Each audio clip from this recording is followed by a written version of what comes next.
All right, hello everyone. This is Dr. Christians. You joined me from the basement of Pole Cottage. So I wanted to give you a little bit of an update on some of the work that happened based on what we did in Engineering 100. So thank you to all for doing some great work, spreadsheets, calculations, all, the whole 9 yards. We had koala insulation come out based on our recommendations and do some work this summer here at Pole Cottage and then also at Fairbanks. I wanted to show you a little bit of some of the results. So here you can see what used to be some open rim joists now have some nice cozy new installation. We're actually gonna have to call them back because they didn't do the best job yet. But you can see up here, right, the foam, it's nice and thick on the rim joist, but it didn't actually go down and cover this whole area here. So we can see some cracks, and there will be cracks between this wood and the cinder block wall. Also, as some of the work that Physical Plant did, this is not stuff that we paid for, but some stuff that is going to help. We replaced some of the old windows here with some nice new glass block. Here at Pole, we did the rim joists, spray foam. We also did some work in the attic, so I'll head up there and show you what the attic now looks like.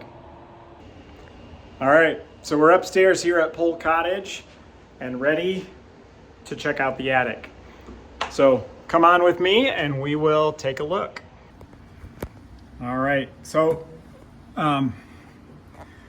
what they probably should have done on this attic hatch is build up a little bit of a wall so they could run the thicker insulation all the way up to the attic hatch.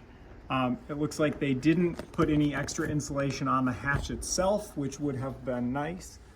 But you can see definitely a ton more insulation up here in the attic than what there used to be, a ton more. So will definitely be nice and beneficial. We'll have a few things to wrap up and kind of fix, but definitely gonna help the energy performance here this winter.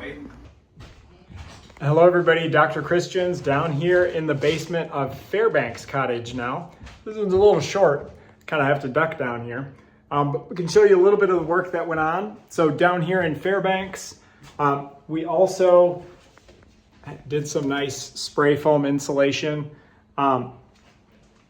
We have the typical basement here at Fairbanks, right, with kind of this nice short ceiling. But there's also back here, if I can duck down, back in here a crawl space. There's another access point that's gated off, but I'll poke my phone through here and you can see what we did in the crawl space. Okay, so here in the crawl space, you can see we spray foamed the walls. You can also see this plastic down here on the ground. That's a moisture barrier. So we got this whole crawl space nice and fairly well sealed up, which should definitely help the energy performance of this space. All right, so now we're upstairs here at Fairbanks and we're gonna peek our head into there and see some of the extra insulation that we did here in the upstairs and attic. So as I peek my head back here, you can see here on this interior wall, some of the additional insulation and then some nice new fluffy insulation here up in the attic, nice and deep in some places. So this is really gonna help with both air sealing, but also just that R value. Getting the R value up, so should be nice.